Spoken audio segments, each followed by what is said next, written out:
Hello दोस्तों, नमस्ते, प्रणाम, सभी को जय श्री राम। हेलो दोस्तों, नमस्ते, प्रणाम, सभी को जय श्री राम। और मेरा चैनल है सीमा रंगत। आप लोग हमारे चैनल पे जाइए और सर्च करिए, अच्छे अच्छे गाने पड़े हैं, सपोर्ट करिए। और आप सबके बीच में एक शिव विवाह गीत लेके आए हैं, कैसा लगेगा आप लोग कमेंट करके जरूर बताइएगा।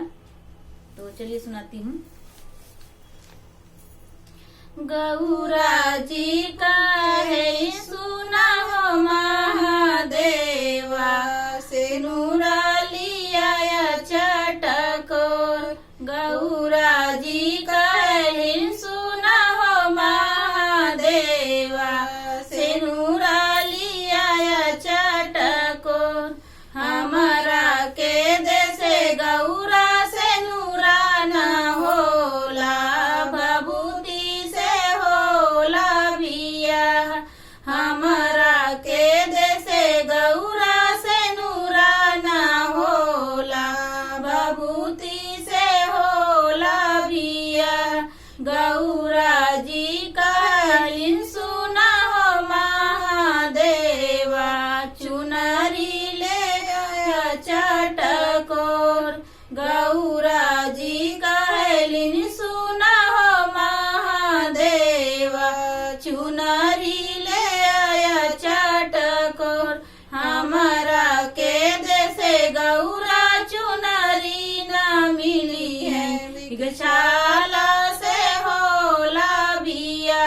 हमारा के देसे गौरा चुनरी न होला, बिगछाला से होला बिया।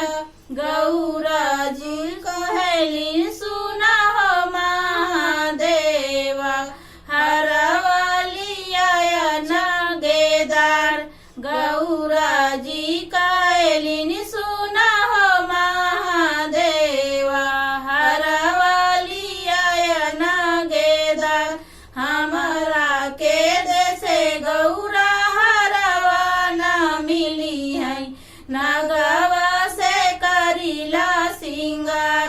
हमारा के देसे गौरा हरवा न मिली है, नगवा से करीला सिंगार।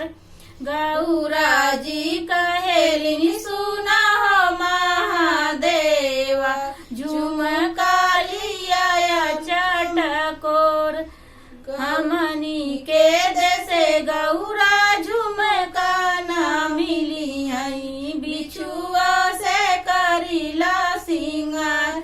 हमारी के देसे गौरा झुमका न मिली है, बिछुआ से करीला सिंगार। गौरा जी कहलिन सुना हो महादेवा, सिनुरा लिया चटकिन।